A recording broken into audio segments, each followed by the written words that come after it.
वह न सिर्फ हास्यास्पद है, आश्चर्यजनक है, बल्कि बिहार के गरीब लोगों के हितों के बिल्कुल विपरीत है। इसलिए कि आप सोचिए कि इस पूरे प्रकरण में जातीय गणना से जुड़ा मामला न्यायालय में पिछले कई महीने से उच्च न्यायालय से उच्चतम न्यायालय तक इस पर सुनवाई चलती रही है, लेकिन केंद्र सरकार कहीं इसमें शामिल नहीं हुई थी। अनेक तरह से लोग लोकहित याचिकाओं के माध्यम से इसको बाधित करना चाह रहे थे, लेकिन बिहार सरकार की मुस्तैदी के कारण ये मामला कहीं रुका नहीं और पटना उच्च न्यायालय ने बिल्कुल बिहार सरकार की सोच और जो ये जातीय गणना का काम आर्थिक सर्वेक्षण के साथ करा रही है उसके पक्ष में फैसला दिया।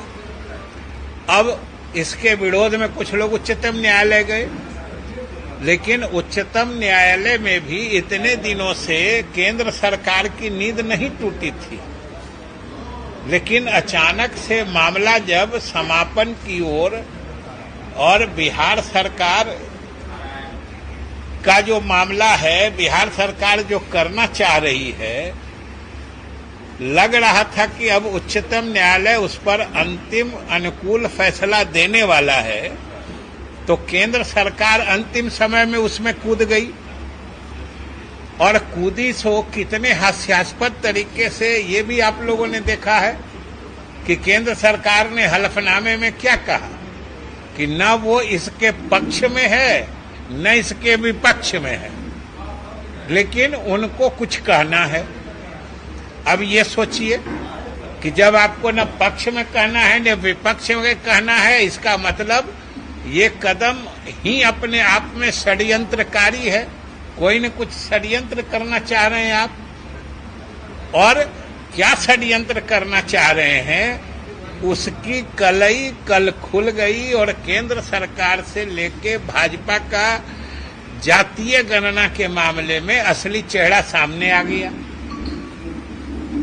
भारत सरकार के गृह मंत्रालय जैसे महत्वपूर्ण विभाग द्वारा देश के सर्वोच्च न्यायालय में जो शपथ पत्र दाखिल किया गया, चंद ही घंटों बाद उसको वापस लेके उसमें संशोधन किया गया, और जो संशोधित हलफनामा भी है वो भी बिल्कुल जातीय गणना नहीं होने देने के लिए ही दाखिल किया गया है। उसमें स्पष्ट कहा गया है कि भाई जनगणना कराना भारत सरकार का काम है। सबसे विचित्र बात तो यह है कि जो केंद्र सरकार ने अपने हलफनामे में कहा है वो हम लोग बिहार सरकार और मुख्यमंत्री हमारे शुरू से कहते रहे, वो बात हम ही लोग कहते रहे कि भाई जनगणना कराना भारत सरकार की जिम्मेदारी है, और हम लोग जो करा रहे हैं ये जनगणना नहीं है, ये जाति आधारित गणना है और विभिन्न जाति के लोगों के आर्थिक सामाजिक स्थिति का सर्वेक्षण है।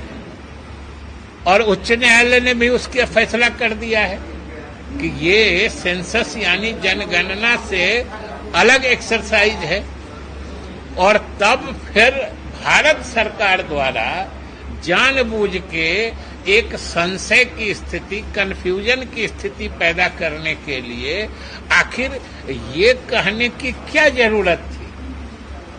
आज तक कोई भाजपा के नेता या केंद्र सरकार ये नहीं बता पा रही है कि आखिर अगर उनको न पक्ष में कहना है न विपक्ष में कहना है तो उच्चतम न्यायालय गए क्यों। कोई कारण नहीं बता रहा है, न भाजपा के नेता बता रहे हैं कि भाई आपको कुछ कहना ही नहीं है और सिर्फ ये कहने के लिए कि भाई जनगणना कराना केंद्र सरकार का अधिकार है, ये कहने के लिए आपको परेशान होने की क्या जरूरत थी? ये तो बिहार सरकार शुरू से कह रही है कि जनगणना कराना भारत सरकार का अधिकार है। हम लोग जनगणना नहीं करा रहे हैं। पटना उच्च न्यायालय का फैसला हो चुका है कि बिहार सरकार जो करा रही है वो जनगणना नहीं है और बिहार सरकार के अधिकार क्षेत्र के भीतर की बात है। तब फिर जानबूझ के, और सबसे बड़ी बात है कि भाई जातीय गणना के कार्य को सफल होते देख बेचैनी और बदहवासी, जिसको कहते हैं बदहवासी का आलम यह है कि समझिए भारत सरकार का सॉलिसिटर जनरल गृह मंत्रालय जो शपथ पत्र दाखिल करता है सुप्रीम कोर्ट में, उसको कुछ ही घंटे में बदल देता है। मतलब होश में नहीं है कि क्या हमको डालना है क्या नहीं डालना है। लेकिन आज भी हम लोग ये नहीं समझ पा रहे हैं कि उन्होंने जो कुछ भी हलफनामे में दिया है उसका अर्थ क्या है, उसका प्रसंग क्या है। वो ये कहने के लिए उच्चतम न्यायालय क्यों गए जो बिहार सरकार पहले से कह रही है, और संशोधन क्या किया है वो भी बिल्कुल मजाकिया है। एक ही चीज को वो दो तरीके से कह रहे थे कि उनका कहना था कि जनगणना कराना केंद्र सरकार का अधिकार है, और जिस 5वें पैरा की बात कर रहे हैं, जो खुद गलती भी माना है गृह मंत्रालय ने, जो ये गलती से 5वां पैरा चला गया है, उसमें उसी बात को कहा गया था कि भारत सरकार छोड़ के कोई दूसरी सरकार या कोई दूसरी बॉडी ये काम नहीं करा सकता है। तो आपने उसको हटा दिया, लेकिन ये काम भारत सरकार ही जनगणना करा सकती है। अब आप ही सोचिए कि इसको कौन प्रोटेस्ट कर रहा था, इस पर तो कहीं विवाद था नहीं। तो ये कहने के लिए जाना, ये जरूर कहीं न कहीं किसी न किसी साजिश और षड्यंत्र का ही हिस्सा दिखता है, नहीं तो क्या हड़बड़ी थी कहने की। और जब पटना उच्च न्यायालय ने कहा है कि जिस वो यूनियन लिस्ट या संघ सूची के एंट्री 69 की बात करते हैं, वो तो हम लोग भी बिहार सरकार पहले से मान रही है ये भाई उसके हिसाब से जनगणना कराना केंद्र सरकार का काम है। लेकिन केंद्र सरकार को जो जनगणना कराना है उनकी जिम्मेदारी जो है, जो हम लोग भी मानते हैं, उसके प्रति वो कितना ईमानदार हैं ये इससे समझ लीजिए कि 2021 में होने वाली जनगणना आज 2023 का आधा से अधिक समय बीत चुका है, लेकिन आज तक उसके बारे में कोई चर्चा भी नहीं हो रही है। 3 साल बाद जो उनका अपना काम है, जो उनकी जिम्मेदारी है, उसके बारे में 3 साल विलंब हो चुकने के बाद अभी कोई चर्चा भी नहीं हो रही है। लेकिन हम लोग जो एक करा रहे हैं बिहार के हर जात हर तबके के गरीब लोगों के हित में, उसको बाधित करने के लिए ये जरूर तरह तरह का प्रपंच रच के पहले तो अपने लोगों के माध्यम से, लोक हित याचिकाओं के माध्यम से रोकना चाहा, वो नहीं रुका, फैसला बिहार सरकार के पक्ष में हुआ। अब अपने केंद्र सरकार गृह मंत्रालय सामने आके कूद गई है और घबराहट, बेचैनी, बदहवासी का आलम यह है कि अभी शपथ पत्र दायर होता है, 2 घंटे में फिर उसमें संशोधन हो जाता है, वो भी अर्थहीन, उसका भी कोई मतलब नहीं है, क्योंकि बात वही की वही है। और बात वही यही है कि केंद्र सरकार किसी हाल में बिहार सरकार के काम को रोकना चाहती है।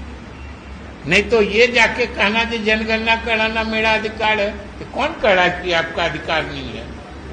आपका अधिकार है ये भी लोग जानता है, और आप नहीं करा रहे ये भी लोग देख रहा है। तो इसलिए अब हम तो ये समझना चाहते हैं कि कोई आप लोग भी जरूर जरा भाजपा के यहाँ एक से एक वरिष्ठ नेता हैं, जरा ये जरूर पूछिए कि केंद्र सरकार गृह मंत्रालय को इस मामले में दखल देने की या शपथ पत्र दाखिल करने का प्रसंग औचित्य या कारण क्या था, कि कोई हमको समझा दे या आखिर क्या कारण था। इसलिए ये लोग सिर्फ इसको बाधित करना चाहते हैं, और जो वो कर रहे हैं वो तो भारत सरकार का ही अधिनियम है, एक्ट है, जिसको कलेक्शन ऑफ स्टैटिस्टिक्स एक्ट 2008 का है। उसी के तहत ये राज्य सरकारों को भी अधिकार है कि वो अपने क्षेत्र में जनता के सामाजिक, आर्थिक या कोई पर्यावरणीय संबंध में कोई भी स्थिति का आकलन करने के लिए सर्वेक्षण का काम करा सकती है। ये तो पूरी तरीके से राज्य सरकार अधिकृत है।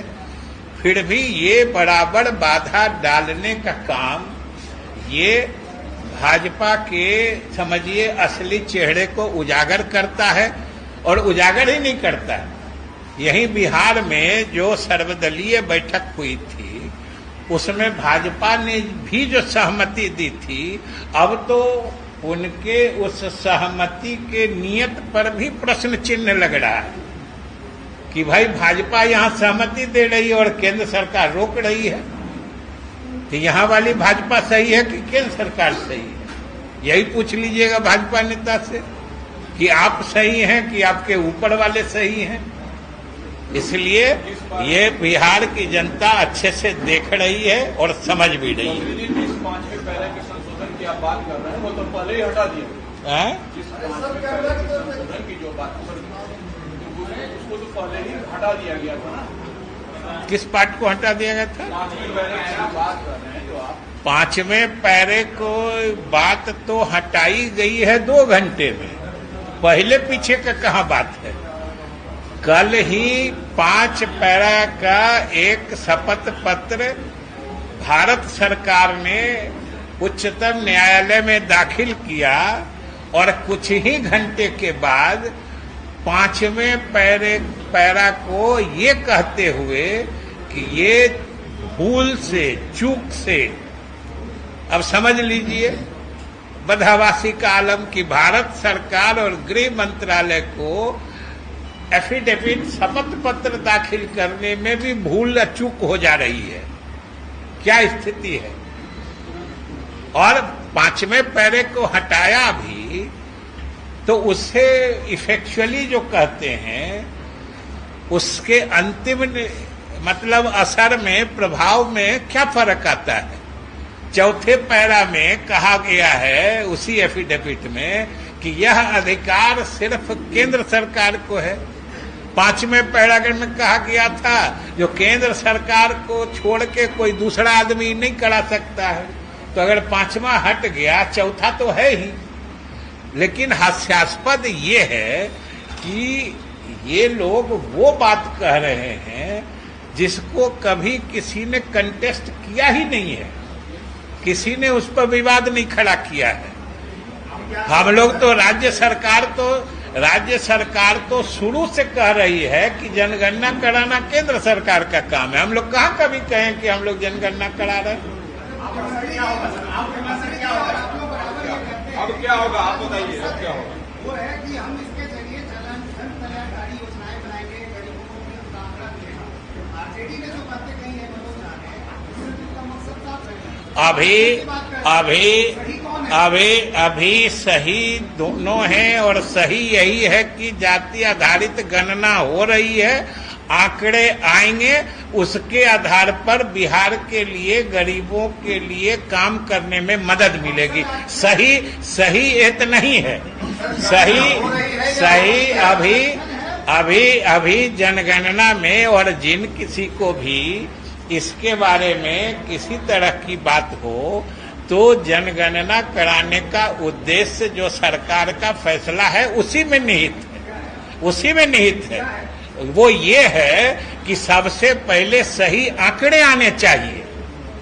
आज तक जो है कि सही आंकड़े आज तक नहीं आए हैं। आप ही को पूछा जाए कि अलग अलग जातियों का प्रतिशत बताइए, आप जो मालूम होगा उनको जोड़िएगा तो 100 की आबादी में 500% हो जाएगा। इसलिए और उससे भी बड़ी बात है कि ये सिर्फ संख्या नहीं मालूम हो रही है, इससे हर जाति के लोगों का सामाजिक आर्थिक सर्वेक्षण भी हो रहा है। मतलब हर जात में जो गरीब लोग हैं उनकी पहचान भी हो रही है, उनकी भी संख्या निर्धारित हो रही है। और ये जान लीजिए कि ये सिर्फ एक सरकार की बात नहीं है, ये बहुत ही दूरगामी प्रभाव वाला ऐतिहासिक कार्य हो रहा है। ये एक बार अगर प्रामाणिक आंकड़े आ जाते हैं तो भविष्य की सरकारों के लिए भी इनके